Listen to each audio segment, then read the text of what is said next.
Fala galera do Descomplica, agora nós vamos falar de um conceito fundamental para a elaboração da prova do Enem, que se você abrir o edital da sua prova, você vai perceber que ele aparece por diversas vezes, às vezes implícita, mas muitas vezes explicitamente, que é o conceito de cidadania.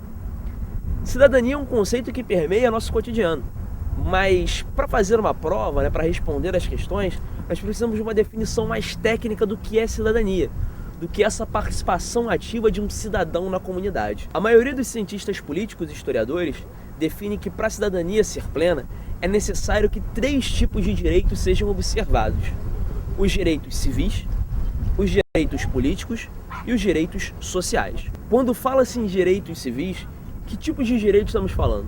Estamos falando, por exemplo, do direito de liberdade de expressão, o direito de liberdade religiosa, o direito de ir e vir, as garantias individuais, o direito de propriedade privada. Todas essas questões tangem a ideia dos direitos civis, um tipo de direito que se afirmou no mundo ocidental, principalmente a partir do século XVIII, cujo principal símbolo aí é a Revolução Francesa. Os direitos civis, portanto, são fundamentais para a existência de uma cidadania plena, mas eles não caminham sem observância dos direitos políticos.